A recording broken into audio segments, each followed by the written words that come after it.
Welcome to project one of this 14 AWS hands-on project.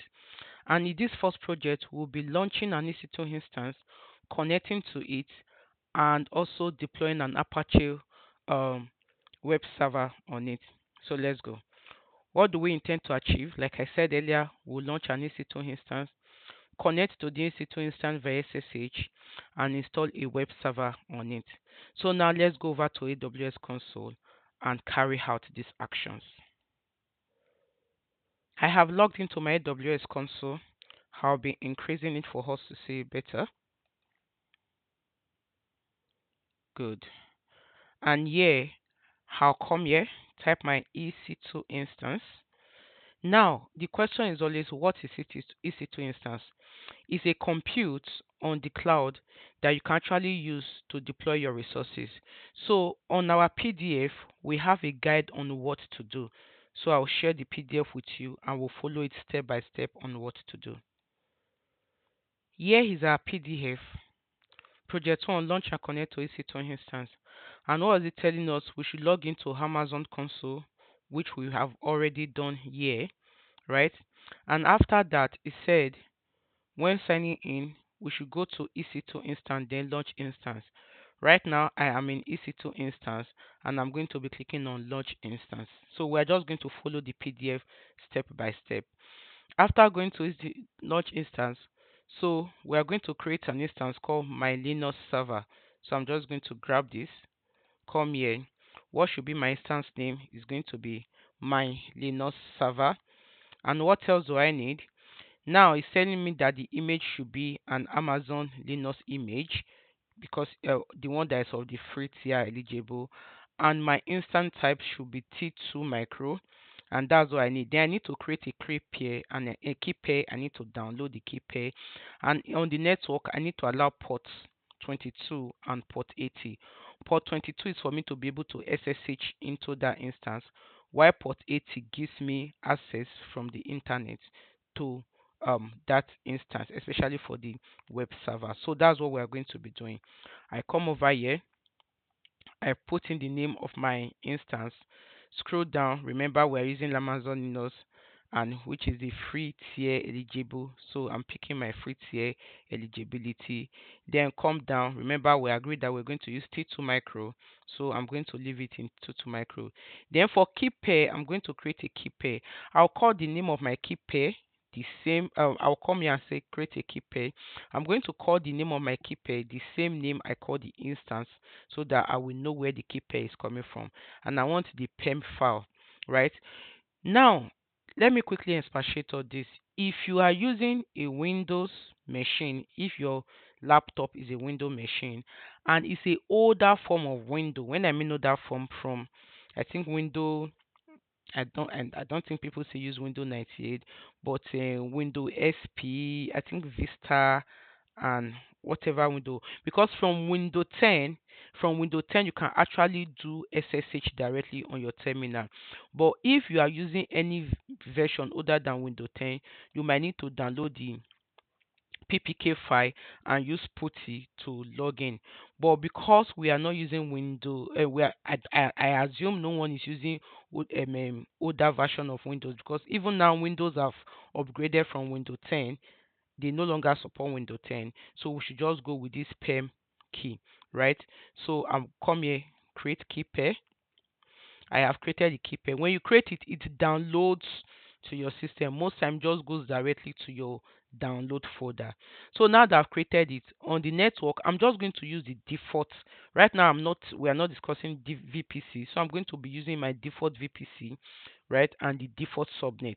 Later, when we are creating other project, we actually create VPCs subnet and see how we can provision our resources in those VPC and subnet.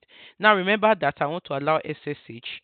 Now I don't want to allow SSH from anywhere. I want to allow SSH from my IP address. So I'm going to say I want SSH to be from my IP address. Then I also want HTTP. Now HTTPS is for this. HTTPS is port 443, which is the secure connection. HTTP is port 80, which is the not secure connection. For now, I'm going to allow HTTP from anywhere. When you see 0.0.0.0/0, it means anybody from the internet internet can actually access this port, this particular port you enabled. I can still enable HTTPS even though we are not going to configure HTTPS for this instance, right? So that is all I need. For the storage, we're not asked to add storage, but if I wanted to increase the storage, this is where I will increase the storage. Then the next thing I'm going to do is to click on my launch instance. So I'll wait for this instance to launch, and once it's launched, we're going to SSH into it. Now our instance is launched. So if I come back here, this is the instance ID that has been launched. So I'll click on this instance ID.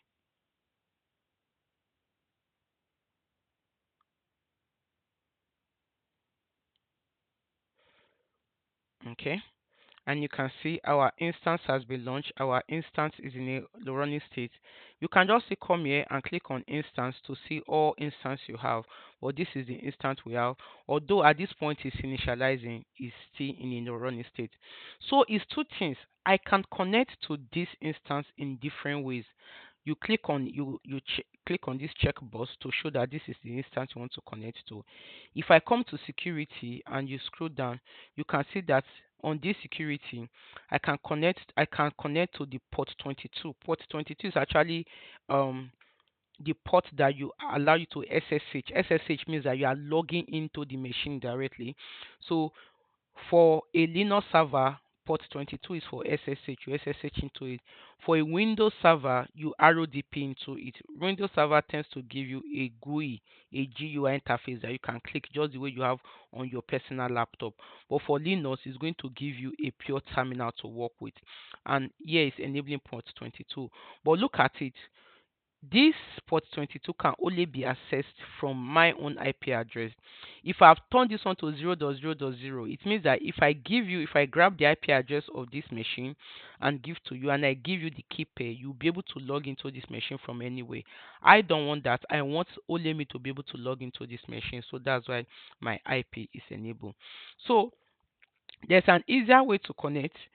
If I come here and click on connect, it's not going to connect because at this point I'm kind of using AWS own remote server to connect, and because I did not allow port 22 from anywhere, it's not going to connect.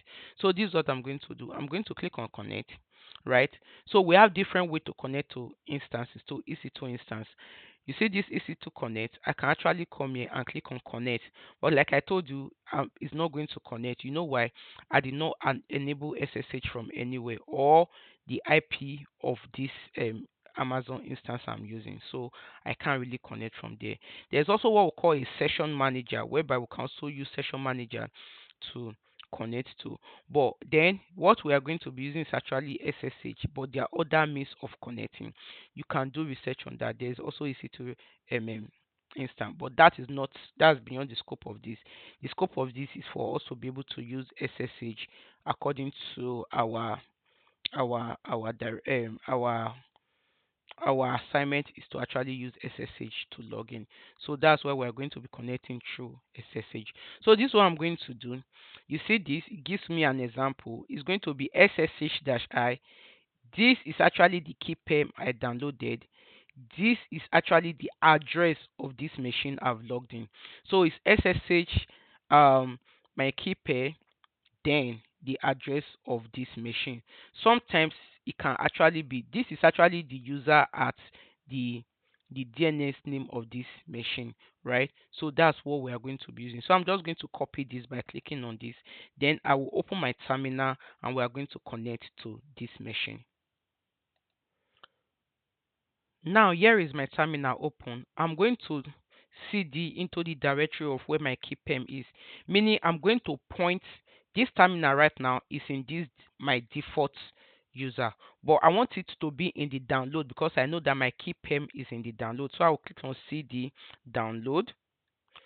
So it's going to be in the download where my keypem is, and with that I can just come here, SSH the keypem because I know the keypem is there, right, and the server name. Once I click on enter, it's going to ask me, are you sure you want to continue with this? And I'm going to say yes. Then you can see at this point I'm connected. At this terminal point, I'm actually connected to this machine. You can see EC2 user at this is the private IP of this private of this instance machine. So the next thing I'm asked to do, if we quickly go back to our PDF, on our PDF, the next thing we are asked to do is to install web server on it. It can either be either Apache or we are going to install NGINX on it. So we are going to be installing Apache on it, but you can either install Apache or NGINX. Or I think we should install NGINX on it. I like NGINX interface better. So first of all, we are actually going to update this machine. Now, depend on the machine you launch. Depend if you didn't follow this and you end up setting up a Linux, an Ubuntu Linux, this command is not going to work. This sudo yum update is not going to work. What is going to work is sudo apt. So the different variation of Linux have their own command. So you can just Google that. Your machine will determine what you use. So if you discover that sudo yum is not working for you, check the type of Linux machine you launched and use the appropriate command for it. So now I'm just going to grab this sudo yum. Sudo actually means you are operating as the admin. Then yum update, meaning we want to update these machines. Like we've just launched a new machine and we want to update it. So I'll come here. Let me increase this so that you see it also. Good. So I'll come here. I will update this machine. So we'll see it updating. While it's updating, I'll just quickly go. What is the next command? So it say after we update, we should install HTTPD. But I told you I don't want to use Apache. I want to use NGINX, right? So how do I install NGINX? Amazon Linux Extra enable NGINX, then install NGINX, then start NGINX, right? Then enable NGINX so that anytime I restart this machine, NGINX is going to be readily available. So I'm going to come here. I'm going to grab this, right? Go back to my terminal. So it has updated. You can see dependency resolved, nothing to do, completed, right? That's for my update. Everything is updated already. So I'll come here, this, right? Oh, oh, let me see. Command not found, sudo. Okay, so let's see why this is. Okay, so I've seen the problem. This is the command I'm going to run now. I will update the PDF. So I'm first of all going to search Amazon Linux if they have an Nginx in them. So I'm going to search for Nginx. So I do this. Now the plugin for Nginx is there. Now that I know Nginx is there, I'm now going to run sudo def install Nginx, and that's it. Is it okay? I'm going to say yes, it's okay to install Nginx. And with this, I have Nginx installed. So I have Nginx installed now on my machine. So the next thing, if I go back to my browser, this is the old PDF. I'll update it for Nginx. If I go back to my browser, go back to my EC2 instance and grab the and get the public yes, the public IP address of this machine. So this is it. You can see. I'll just scroll. This is the private IP address. This is the public IP address. So I'll just copy it. Most time this is the DNS, but you can just copy this IP address, and I'll open a fresh browser, paste it here. Um, I should be able to see my welcome to NGINX. Oh, so I need to start the NGINX server. So after installing the NGINX, I'll start the NGINX server. So I'm going to start the NGINX server here. Now I've started the NGINX server. Then I'm going to be enabling it so that anytime I restart my system, by default it is enabled. Good. So I'll check the status and see if it is running. All these are actually in the updated PDF. So you see the updated PDF. Now you can see that our NGINX server is running.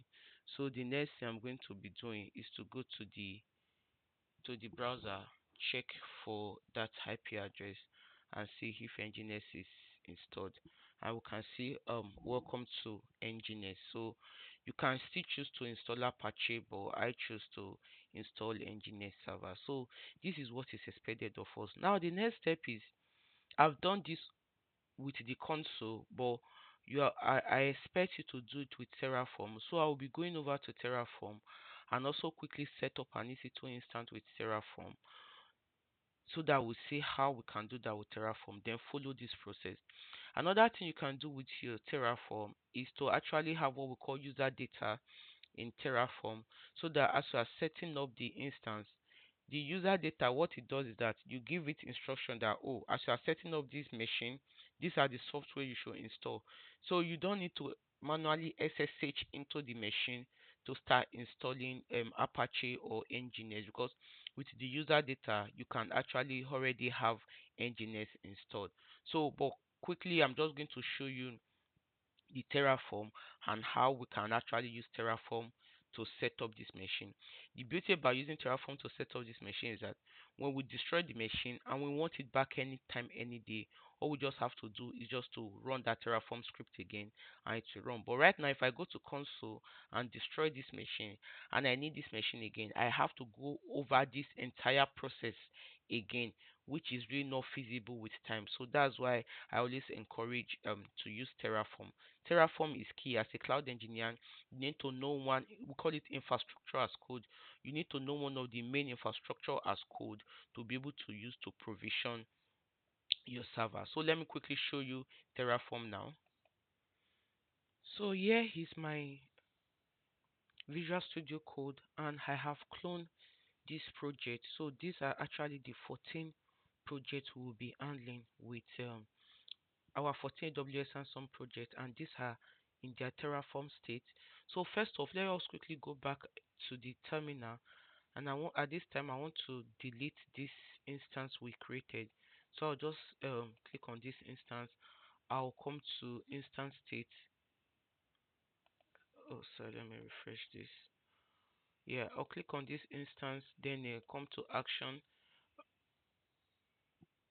Sorry, instance state, and I'll terminate this instance. Okay, so you can see it's shutting down. I'm terminating this instance now. So let me quickly go explain the Terraform script I have for you. I'll come back here to my terminal, and here is the Terraform. So this is actually how you structure your Terraform code. Each of these folder is its own project. They are not dependent on each one. Although there are sometimes that maybe you needed to run something, you can run one and come to the other to run the other if they are dependent on each one. But you might not be able to use the output except you modularize it. So what I will do, this is the main. That's the main is actually where my main code is. Even if I have other code here, I have to start it from the main. So this is my code. Let me explain to you. Yeah, I have data. When you have this data block, it means you already have that resource existing. Either you have it existing or there's actually a default of that resource existing and you want to make use of it. Remember when we're setting up the EC2 instance from the console, I said I was going to use the default VPC. I did not set up that VPC. AWS actually have a default VPC in every region. I just use the default VPC.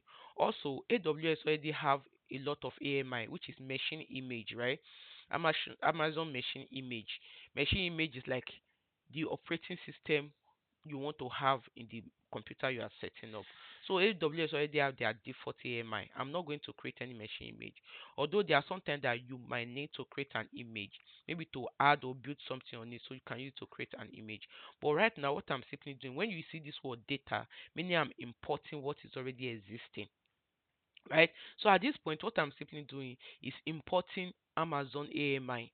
Now, what am I doing? I'm importing the AMI and I'm using the most recent true, meaning from Amazon, please look for the recent AMI for me, right? And that's just simply what I'm doing. I'm featuring it by the name, right? It must be an image of 2023. I'm featuring it by the name and I'm featuring it by the what how will I explain this now?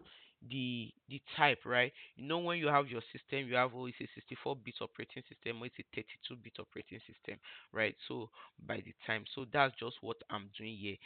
You can as well skip this entire block, and when you are creating your EC2 instance, you can just pass in your image direct from Amazon, right?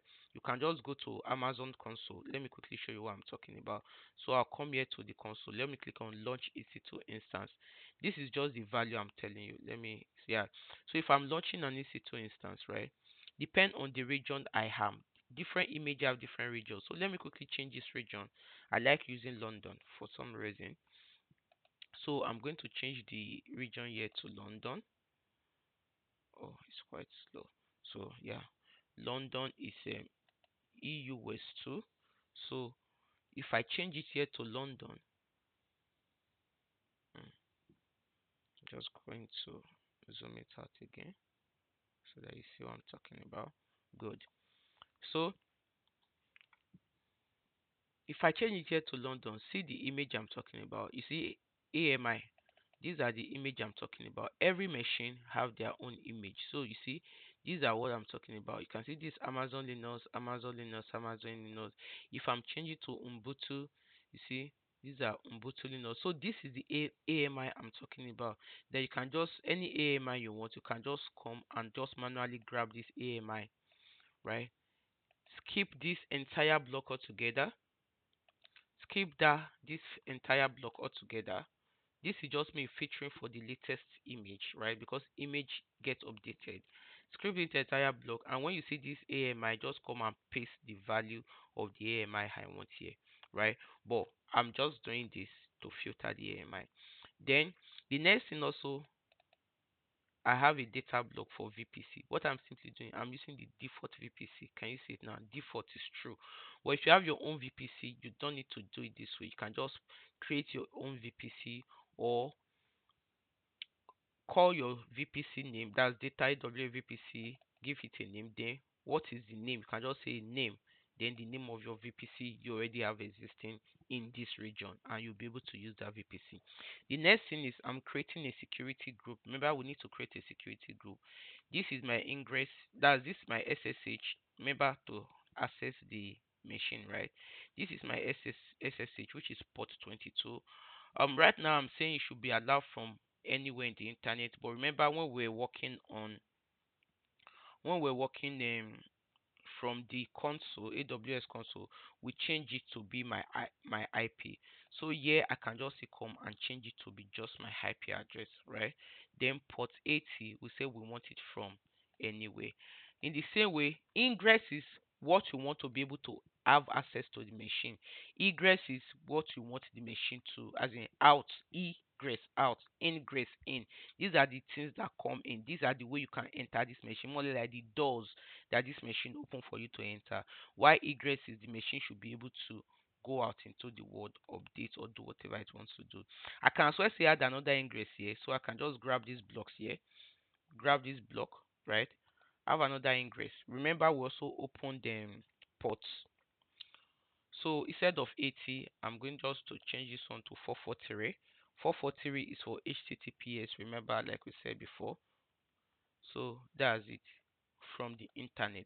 I can depend on what I'm using this machine for. If I want to, if I'm using it for database, for example, and the database is let me say MySQL or SQL Server, whatever, I will open the port of that database so that I'll be able to access that database from here. For example, PostgreSQL is 5432, so I'm just going to have egress rule for 5432. I will not allow it from anywhere, but I will allow it from the port or the IP that I want to be able to access that particular door on this machine. So that is just that. We've created our security group. Then after our security group, then this is our instance, right? This is my EC2 instance. I call it server.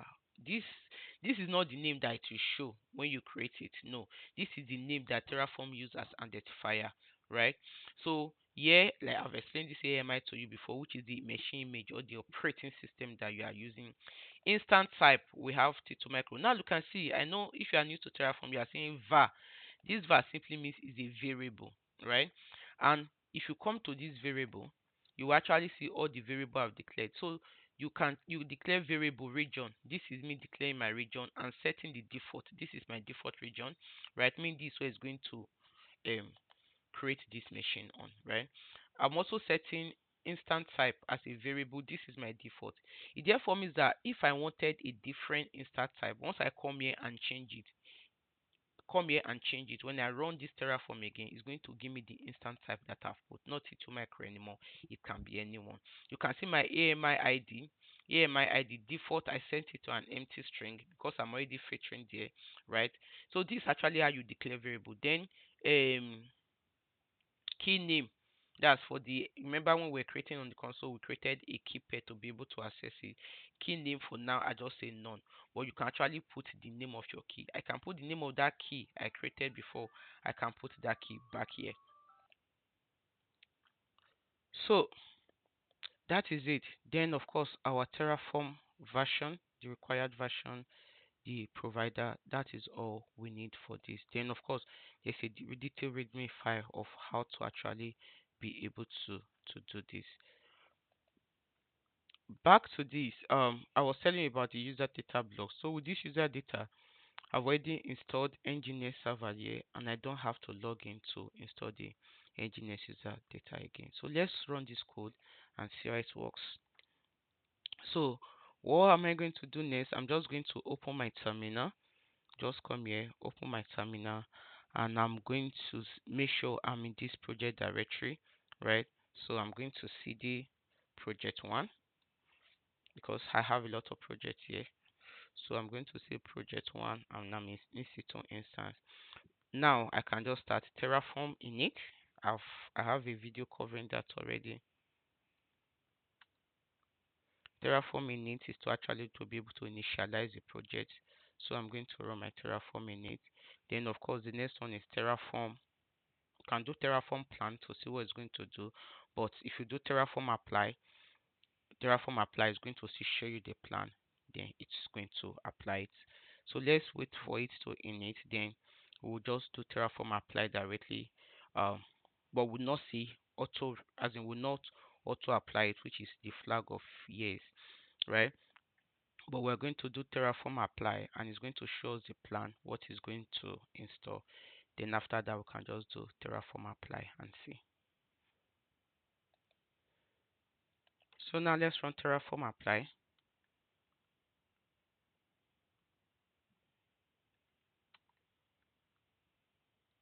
I told you Terraform apply. Oh, sorry, my spelling is bad. My screen is filled up, so I can just clear my screen by just typing clear and I will clear my screen. Terraform. My spelling is really bad today. Terraform apply.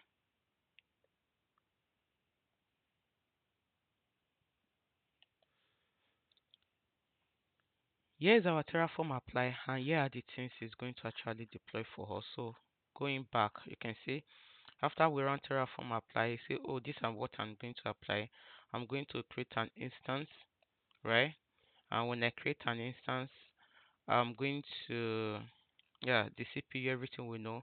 I'm going to create a security group, and this security group, these are, this is the egress and these are the ingress. So these are what is going to allow in the ingress, which is what we have created. So what is the plan? Two to add, zero to change, zero to destroy. What are the two? Is creating the machine and it's creating the EC2 instance. Now it's asking us, are we okay with this? Or we just have to say is yes, we are okay. And let us watch the IAC create this resource for us. So like I've explained before, the beauty of using Terraform, you can replicate it anytime, any day. When you are working in an industry, they don't just try to have only one environment. Some industry have multiple environments. How do you create, for example, they have 10 AWS accounts or for some reason, yeah, they have more than 10 AWS accounts and they want this machine in those 10 accounts. Imagine you going from different accounts to be doing the same thing. But with this code, you can just with this one code, you can actually deploy it into those accounts and you are good to go. So now you can see, as simple as that, I wasn't clicking here. It's telling me that, oh, my machine is ready because I asked it to output. Here is my output file, and what am I saying? I say, okay, when you finish creating this, please give me my instance ID and give me the public IP of this machine. And look at it. When it said apply complete, resource 2 added, 0 change, 2 just destroyed. He gave me the name of the, as in the instance ID of the machine. Remember, and he also gave me the public IP address of the machine. And remember also, because on this machine by default we already installed NGINX, so we are going to try it and see if we can actually access um NGINX here. So I'm going to close it. Of course, this one is not going to work again. Remember, we've terminated this. We destroyed this instance. So I'm just going to close this, right? Then open a new terminal. Let me zoom out so that we'll see, and I'm just going to paste this new IP address. Remember, I've not even gone to the console, I've not gone to AWS, I've not even gone to confirm if it has created the machine. You just say, I've created the machine, here's your IP address, and I want to try this IP address. Let us see if it actually does what it's expected to do. And you can see it actually did what we expected to do. We didn't have to SSH into the machine, we didn't have to do anything. So this is the power of user data. We are telling that when you are setting up this machine, these are the software we want you to install in it, and by default those softwares were installed in it. Okay, so that is it. And the beauty of this, okay, so let's go back here now. If I come back here now to instance, you actually see this instance running. You can see project 1 EC2 instance, right? You can see it is running exactly how we want it. And if you click on it, you actually see the the security group and the inbound rule it created. You can see just the way we created it from with Terraform. So everything is just as we expected, right? And if I come back here now, for me to delete everything about this is very simple. What do I need to go? Come back to my code, right? And see, I'm just going to say Terraform destroy, and that is it. It's going to ask me, are you sure you want to destroy this? These are the things you are destroying. Are you sure you want to destroy it? And once I say yes, Terraform will remove everything for me. And if I wake up and say, oh, I'm not supposed to destroy it, all I just have to do is to do Terraform init, Terraform apply again, and everything will be up and running. So let's just quickly wait for this to see what is going to destroy. You can see it's checking what am I going to destroy. It's going through it, and later it's going to tell us what it's going to destroy. Can you see? So let's quickly go back, and it's telling us these are the things I'm going to destroy. You can see by this minus check sign, right? So it's telling us, oh, these are the things I'm going to destroy. Look at the instance. It's going to destroy this instance, right? And after destroying this instance, it's also going to destroy the security group. So at the end, it's saying I'm not adding anything. 0 to add, 0 to change, 2 to destroy. Do I want to destroy? And I'm going to say yes, please destroy for me. Yes, just yes, not yes, please. So I'm going to say yes, destroy for me. And we will see. It's destroying the instance. And when it's done, it will tell you I'm done. And the beauty, like I said, is when you need it again, you can just spin it up in an instance. So I want you to work on this video. Please don't just copy this code, but work on your code. There's a video I show you how you can actually use documentation to write your code. How you can use Terraform documentation to write your code. So watch that video, write your code yourself. You'll be happy you do. Don't, this code is just a guide. It is not the rule of thumb. You can say I was telling you things to change. So now it's been destroyed, and if I go back to my console again and I refresh this console, um you can see it's terminated. It's no longer there. If I come here, this old machine is gone, and this will no longer load again. You can see it's loading forever and it's not going to load again. Okay, thank you very much. If you've succeeded in this, move on to the next project.